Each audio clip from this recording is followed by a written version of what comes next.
हरे कृष्णा। आज चर्चा करने का प्रयास करेंगे छठे अध्याय के 31 नंबर श्लोक। ठीक है, पढ़ते हैं।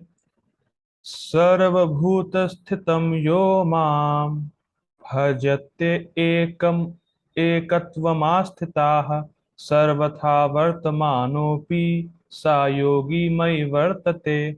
सर्वभूत स्थितं यो माम भजतेकत्वम् एकत्वमास्थितः सर्वथा वर्तमानोऽपि सा योगी मयि वर्तते। बहुत सुंदर श्लोक है। थोड़ा टफ पड़ेगा, फिलोसफिकल, थोड़ा सा ज्यादा फिलोसफी है इसमें। देखते हैं। सर्वभूत स्थितम यो माम। सर्वभूत स्थित, सारे जीवों में स्थित। यो मतलब जो योगी, माम मुझे, यानी कृष्ण को। तो जो योगी सभी जीवों में मुझको ही स्थित देखता है और इस प्रकार से भजन करता है, भजती, मेरी सेवा करता है, अर्थात सभी जीवों में परमात्मा को देखता है और सेवा की भावना रहती है, किसी भी व्यक्ति से द्वेष नहीं करता, तो फिर सर्वथा वर्तमानोपि। वर्तमान मतलब उपस्थित। तो सर्वथा मतलब किसी भी अवस्था में उपस्थित, उपस्थित है, किसी भी अवस्था में होते हुए भी वो योगी, सा योगी मयि वर्तते, वो योगी मुझ में ही निवास करता है। कल हम लोगों ने देखा था, भगवान हर जगह है, मतलब भगवान सभी वस्तुओं में है और सारी वस्तु भगवान में है। आज भगवान बता रहे हैं कि जो व्यक्ति इस दृष्टिकोण में या इस चक्षु में फिट है या इस बात को रियलाइज कर रहा है, वो मुझ में निवास करता है। कल क्या देखा था? सब वस्तु में भगवान है और सभी वस्तु भगवान में है। और आज बता रहे हैं भगवान की वो योगी मुझ में स्थित है। जो योगी इस प्रकार से देख पा रहा है वो योगी मुझ में स्थित है। जहां जो व्यक्ति, जो योगी है, जहां वो देख रहा है, अगर भगवान को हर परिस्थिति में देख रहा है, हर जगह देख रहा है, तो वो योगी भगवान में ही निवास करता है, भगवान में ही स्थित है। ठीक, कल उन्होंने देखा था कि योगी भगवान को देख रहा है और भगवान देख रहे हैं योगी को। और आज बता रहे हैं भगवान की वैसा योगी मुझ में ही निवास करता है, मुझ में ही स्थित रहता है। ठीक है, देखते पढ़ते हैं। अनुवाद। जो योगी मुझे तथा परमात्मा को अभिन्न जानते हुए परमात्मा की भक्ति पूर्वक सेवा करता है, वह हर प्रकार से मुझ में सदैव स्थित रहता है। देखिए, बात ध्यान देनी होगी। परमात्मा कोई और नहीं है, परमात्मा कृष्ण ही है, जो सभी के हृदय में स्थित है। ठीक, कल उन्होंने देखा था कि भगवान उस व्यक्ति की दृष्टि से ओझल नहीं होते और योगी सभी सभी। अच्छा, एक इंटरेस्टिंग बात है, कल मैंने बताना भूल गया था। देखिए, योगी सब जगह भगवान को देख रहा है, तो क्या सभी लोग भगवान बन गए? ध्यान दीजिएगा। कल हम लोगों ने देखा कि जो योगी है उसकी दृष्टि से भगवान ओझल नहीं हो रहे, वो हर जगह भगवान को देख रहा है। तो क्या हर कोई भगवान बन गया क्या? क्या योगी सभी को भगवान देख रहा है? ऐसा नहीं, सबको भगवान की शक्ति के रूप में देखता है। ये कल पॉइंट छूट गया था। जैसे कई बार जो मायावादी या जो भी लोग होते हैं वो कहते हैं कि देखो, ये ये भी तो भगवान है, ये भी तो भगवान है, कुत्ता भी तो भगवान है, गधा भी तो भगवान है, सब भगवान ही तो है। तो वो लोग ऐसे ऐसा देखते हैं, वो जो कल का श्लोक था उसको ऐसा इंटरप्रेट करते हैं कि जब योगी सब जगह भगवान को देख रहा है, मतलब वो सारे सारे लोगों को भगवान देख रहा है। Please make that point. कल के श्लोक में जब कहा कि भैया उस योगी की दृष्टि से भगवान ओझल नहीं होते, इसका मतलब ये नहीं कि वो भगवान, सारे लोग भगवान बन गए उसके लिए ना।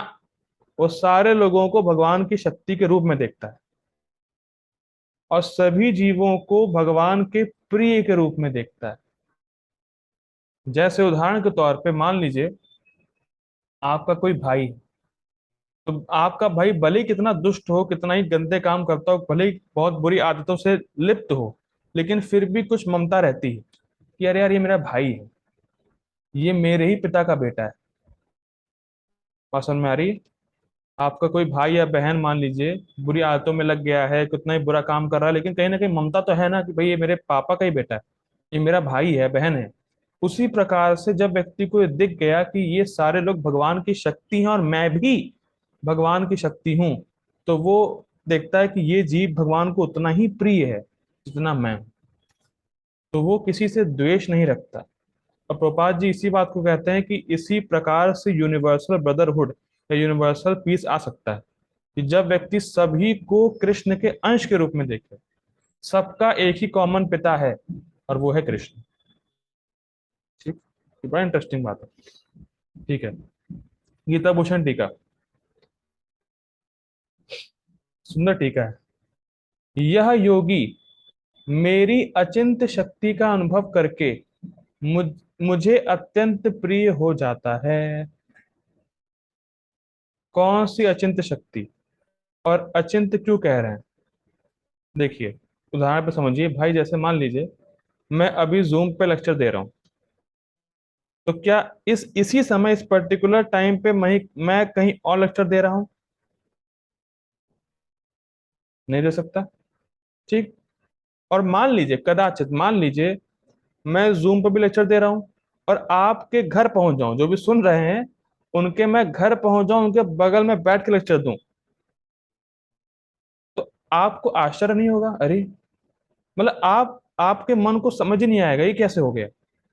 ये आप एक्सेप्ट करेंगे कि प्रभु जी लेक्चर दे रहे हैं, लेकिन ये कैसे होगा कि जूम पे भी दे रहे हैं और मेरे बगल में बैठ के भी दे रहे हैं? एक टाइम पे दो जगह कैसे हो गए? बात समझ में आ रही है? मैं अभी यहाँ लेक्चर दे रहा हूँ, तो मैं आपके घर में नहीं हूँ, और कदाचित मान लीजिए मैं यहाँ पे लेक्चर दे रहा हूँ अपने घर पे और आपके घर पे भी प्रेजेंट हूँ, तो आप आश्चर्य नहीं हो जाएंगे? अरे ये कैसे हो गया? लेक्चर दे रहे हैं आप, लेकिन ये कैसे कि आप एक ही समय पे दो जगह कैसे प्रेजेंट हो गए भाई? तो ये है अचिंत। तो देखिए, बहुत ध्यान दीजिएगा, बात बहुत सुंदर बात है, बहुत सुंदर बात है। भगवान एक ही समय में सभी के हृदय में रहते हैं और सभी के सुख दुख से परिचित हैं, लेकिन उससे प्रभावित नहीं होते और ना कम होते। जैसे मैंने उदाहरण दिया था पहले भी, जैसे मायावादी लोग क्या कहते हैं कि एक पेपर है, ठीक है ना, और एक पेपर है वो अलग अलग जगह बट गया, मतलब पेपर को अगर फाड़ दिया तो अब ओरिजिनल पेपर नहीं रहा। मेरे पास पेपर है नहीं, फिलहाल दिखाता हूँ। एक पेपर ले लीजिए आप, उसको फाड़िए, अलग अलग पार्ट में डिवाइड कर दीजिए, तो जो ओरिजिनल पेपर है वो बचा नहीं। तो मायावादी क्या कहते हैं कि जब भगवान परमात्मा के रूप में बट गए तो भगवान खत्म हो गए। लेकिन ये ध्यान देना होगा कि भगवान एक ही समय में सबके हृदय में है, मेरे हृदय में भी इस समय है, और जितने लोग सुन रहे हैं उनके भी हृदय में इसी समय है, और वो कम नहीं होते। ऐसा नहीं कि जो मेरे हृदय में है जो आपके हृदय में है और सबके हृदय में है फिर सब अलग अलग है, ऐसा नहीं है। जैसे मान लीजिए पेपर का टुकड़ा आप लें, उसको अगर फाड़ेंगे तो हर टुकड़े का साइज अलग अलग हो सकता है। तो इसी प्रकार से ऐसा नहीं है कि मेरे हृदय में जो परमात्मा है वो बहुत स्ट्रांग है, खाए पिए परमात्मा है, आपके जो हृदय में परमात्मा है वो थोड़े से वीक परमात्मा है, ऐसा नहीं है। एक ही समय में एक ही जैसे हैं और कम नहीं होते। जो ओरिजिनल है वो ओरिजिनल है। हम लोग पढ़ते हैं जो परमात्मा है वो शिव दक्षाई विष्णु है, तो शिव दक्षाई विष्णु क्षीर सागर में लेटे हुए हैं, लेटे भी हुए हैं, और परमात्मा के रूप में भी इसी समय है, तो कम नहीं होते। तो गोपाल जी उदाहरण देते हैं, जैसे मान लीजिए अब कई सारे पानी के मटके रखें और सूर्य ऊपर है, तो सूर्य की रिफ्लेक्शन हर मटके में पड़ेगी। लेकिन सूर्य कम नहीं हुआ। सूर्य वही है, वही सूर्य मिलियंस ऑफ जो पॉट्स हैं जो पानी के, उन सब में दिखाई देंगे। तो ऐसे ही परमात्मा है, ओरिजिनल परमात्मा तो है, और साथ ही साथ हम सबके हृदय में भी उसी टाइम पे हैं और कम नहीं होते। अब एक बात ध्यान दीजिएगा, भगवान यहाँ कह रहे हैं जो मेरी अचिंत्य शक्ति का अनुभव करके करता है वो मुझे अत्यंत प्रिय हो जाता है। तो बहुत सुंदर बात प्रीचिंग के समय बहुत काम आती है। जब तक हम भगवान की अचिंत्य शक्ति को स्वीकार नहीं करेंगे, हम भगवान को स्वीकार नहीं कर सकते। जब तक हम भगवान की अचिंत्य अचिंत्य शक्ति को स्वीकार नहीं करेंगे, हम भगवान को ना समझ सकते हैं ठीक ढंग से, और ना भगवान को स्वीकार कर पाएंगे। जैसे कोई मान लीजिए हम लोग कहें, आप लोग किसी को प्रचार करें और कहें कि भाई जब आप हरे कृष्णा बोलते हैं ना, तो कृष्ण आपके जीभ पर आते हैं, कृष्ण प्रकट होते हैं आपकी जीभ पे। आप कोई प्रश्न करें कैसे होता है ये अचिंत्य शक्ति है, उनकी कृपा है हम बद्ध जीवों के लिए कि भगवान अपने नाम के रूप में हमारे जीव पे प्रकट होते हैं। तो ऐसा नहीं कह सकता कोई भी कि ये हो नहीं सकता कि भगवान नाम के रूप में जीव पे प्रकट नहीं हो पाए। कोई अगर ये कह रहा है कि ऐसा नहीं हो सकता, तो वो भगवान की अचिंत्य शक्ति को स्वीकार नहीं कर रहा। और एक और पॉइंट, तुम बोलोगे भगवान क्या कर सकते हैं, अगर तुम ही डिसाइड करोगे भगवान क्या कर सकते हैं, तो भगवान से तुम बड़े नहीं होगे।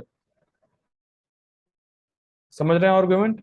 अगर तुम कह रहे हो कि भगवान नाम के रूप में नहीं आ सकते, तो उसका मतलब तुम भगवान को लिमिट कर रहे हो और अपने को भगवान से बड़ा दिखा रहे हो, लेकिन तुम भगवान से बड़े हो नहीं। भगवान का एक नाम है असमौर्ध्वा, ना भगवान के सम कोई है ना भगवान से ऊपर कोई। तो इसीलिए जब तक हम भगवान की अचिंत्य शक्ति को स्वीकार नहीं करेंगे, हम भगवान को ठीक ठीक समझ नहीं सकते। और जो भगवान की अचिंत्य शक्ति को स्वीकार करता है वो भगवान को बहुत प्रिय होता है। हम लोग पढ़ रहे हैं, जो व्यक्ति भगवान की अचिंत्य शक्ति को स्वीकार करेगा वो भगवान को अत्यंत प्रिय है, क्योंकि वो भगवान को समझ रहा है। ठीक ठीक ठीक। आगे पढ़ते हैं। यह श्लोक इस उद्देश्य से कहा गया है। ठीक। मैं अपने 7 इंच लंबे चतुर्भुजी चंक शक चंग चक्र सॉरी चक्र शंख गदा और कमलधारी अटसी पुष्प जैसी प्रभा से युक्त रूप में सभी जीवों के हृदय में निवास करता हूँ। 7 इंच मेरे ख्याल से इतना हुआ, 7 इंच इतना होता है। ठीक है। तो भगवान 7 इंच के हमारे हृदय में है। और कैसे हैं? चक्र लिए हैं, शंख लिए हैं, गदा लिए हैं और कमलधारी, तो चतुर्भुजी रूप में। और अटसी पुष्प जैसी प्रभा है। देखिए अटसी मतलब, अटसी एक पुष्प होता है जो ब्लूइश कलर का होता है, पर्पल कलर का। तो भगवान वैसी ब्लूइश कलर की कांति से युक्त है। तो भगवान विष्णु सभी जीवों के हृदय में हैं, वो ब्लूइश कलर की कांति, उनकी मतलब ब्लूइश कलर की आभा है उनकी, ब्लूइश कलर जैसे है वो। ठीक है। आगे पढ़ते हैं। अच्छा, कई बार लोग ये प्रश्न करते हैं,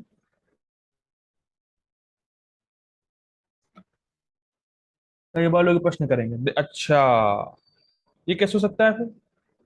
अगर परमात्मा 7 इंच के हैं, तो क्या चींटी 7 इंच की है? तो उसमें कैसे रहेंगे? लोग अपना वो लगाते हैं, दिमाग लगाते हैं। देखिए ध्यान देना होगा, यहाँ पे जो 7 इंच बोला जा रहा है ये मनुष्य की बात हो रही है। ठीक है, जो मनुष्य है उनका रेफरेंस लेके बोला जा रहा है कि 7 इंच जो मनुष्य शरीर में है उनमें 7 इंच के होते हैं।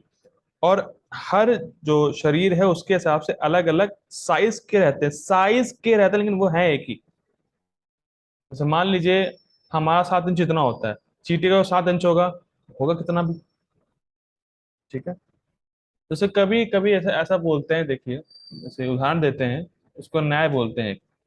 जैसे चांद चंद्रमा, तो चंद्रमा अ, एक पेड़ की 2 शाखा के बीच में है। जैसे मान लीजिए एक बच्चा पूछे माँ से कि चांद कहाँ है, तो ऐसे तो बता नहीं सकती माँ कि भैया चांद बहुत दूर है, अंतरिक्ष में, फलाना धमाका, बच्चा समझेगा नहीं।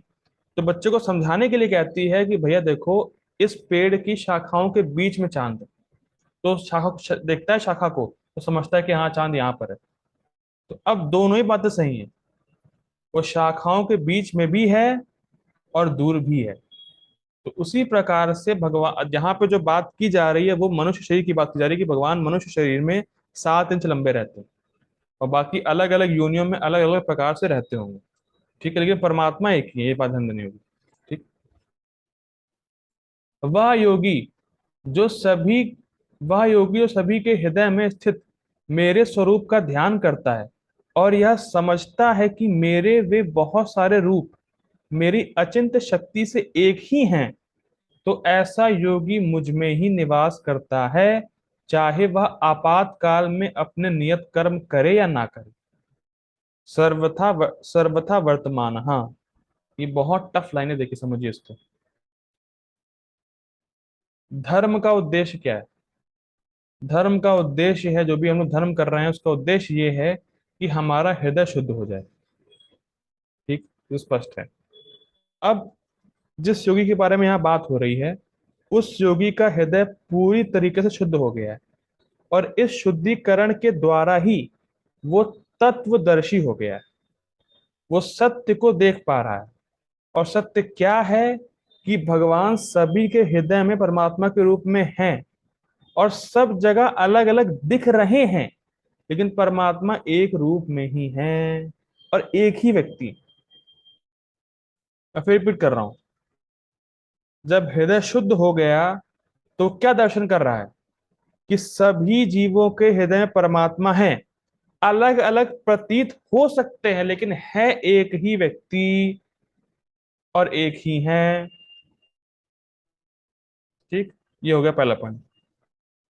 अब ऐसे व्यक्ति का जो दर्शन कर रहा है, उसका हृदय पूरी तरीके से शुद्ध हो गया है, इसीलिए वो ऐसी स्थिति में है कि हर जगह भगवान को देख पा रहा है।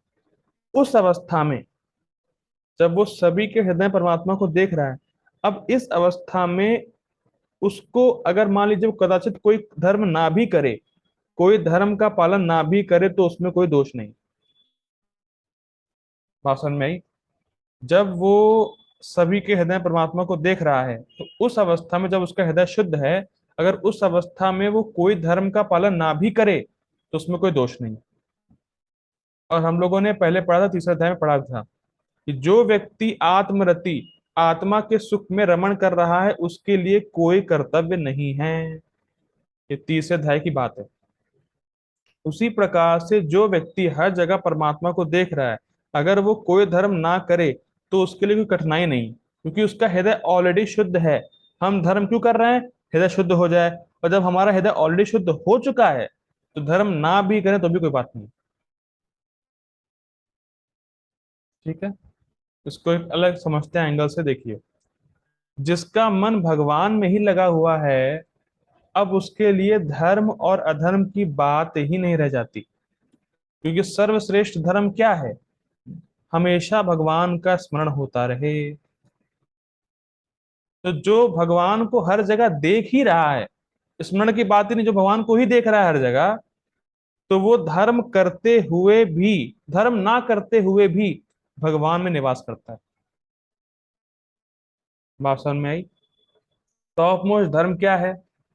भगवान का दर्शन प्राप्त करना, हृदय का शुद्धिकरण। तो जो व्यक्ति भगवान को ही हर जगह देख रहा है, तो वो धर्म ना करके भी भगवान में ही निवास कर रहा है।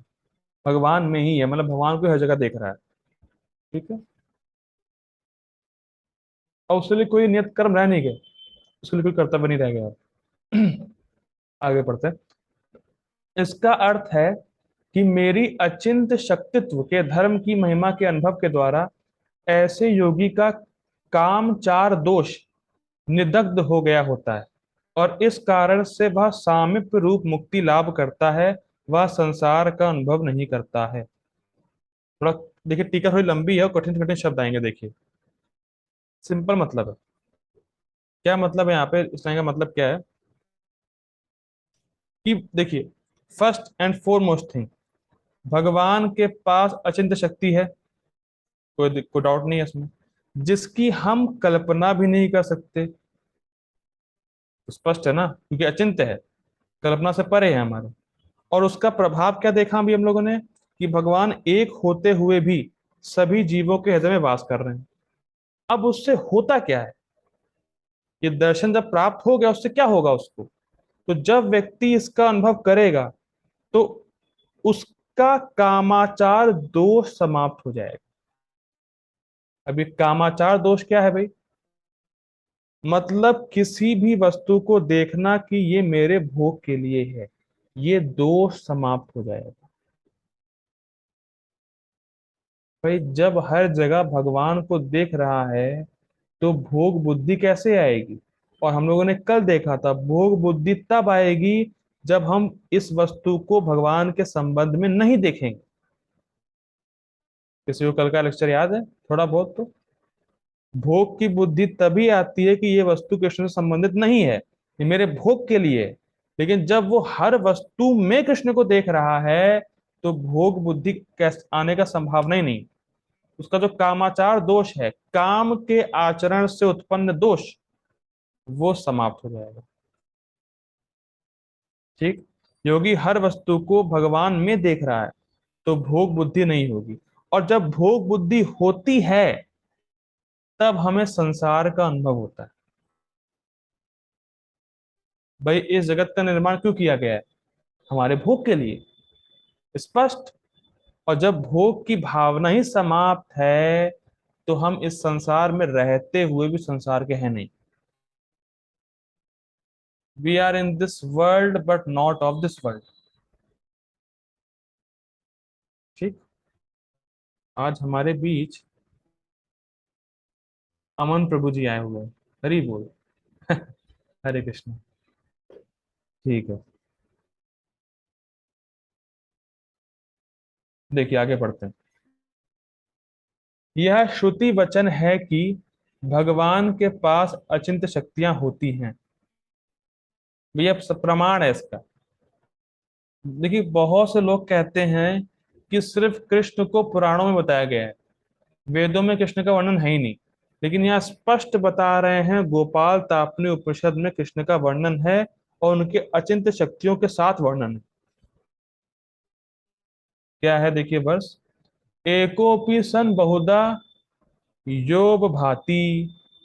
देखिए एकोपि सन, सन मतलब होते हुए भी, तो एकोपि सन एक होते हुए भी, बहुधा योग भाति बहुत सारे रूपों में आभासित होते हैं।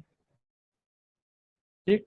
यद्यपि वह एक हैं परंतु फिर भी वह बहुत से रूपों में अवस्थित रहते हैं। गोपाल तापनी उपनिषद 1:21। कृष्ण एक ही है लेकिन विभिन्न, लेकिन कृष्ण एक ही है लेकिन सभी जीवों के हृदय में परमात्मा स्वरूप में है। ठीक है, ये बात हो रही है। स्मृति स्मृति शास्त्र भी कहते हैं, क्या कहते हैं? एक एव परो विष्णु सर्वव्यापी न संशय। बहुत सुंदर श्लोक है देखिए। ओके। हरी हरी। ठीक है, देखिए क्या बात हो रही है। एक एव परो विष्णु सर्वव्यापी न संशय।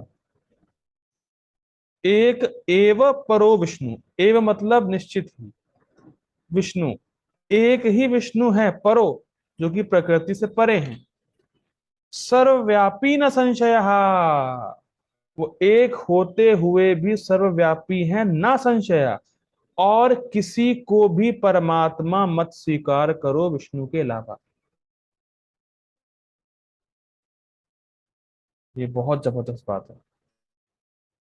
एक एवो परो विष्णु सर्वव्यापी न संशय। विष्णु एक है और वही सर्वव्यापी है, इसमें कोई डाउट मत रखो। और किसी को परमात्मा मत स्वीकार करो, विष्णु ही है वो। बहुत सुंदर। ऐश्वर्याद रूपम एकम च सूर्यवत बहुधेते। एग्जाम्पल दे रहे देखिए, पढ़ते हैं अनुवाद उसका। परम भगवान विष्णु ही हैं। परो विष्णु, प्रकृति के परे भगवान विष्णु ही हैं और निश्चित ही सर्वव्यापी हैं। अपने अचिंत ऐश्वर्य से एक होते हुए भी बहुरूप में हो जाते हैं। जैसे सूर्य अपने प्रकाश को सर्वत्र प्रसारित कर देता है, मत्स्य पुराण। जैसे सूर्य है वो हर जगह रोशनी को अपने फैलाया हुआ है, उसी प्रकार से परमात्मा एक ही है लेकिन अलग अलग रूपों में वो स्थित है। ठीक है। अलग अलग रूप मतलब मैं क्लियर कर देता हूँ। भगवान विष्णु एक ही हैं, लेकिन परमात्मा रूप में हर जीवों के हृदय में व्याप्त है। ठीक, ऐसी बात हो रही है। ठीक है, हम लोग परपोर्ट नेक्स्ट मीटिंग में लेंगे। So I request all of you to join again. Hare Krishna.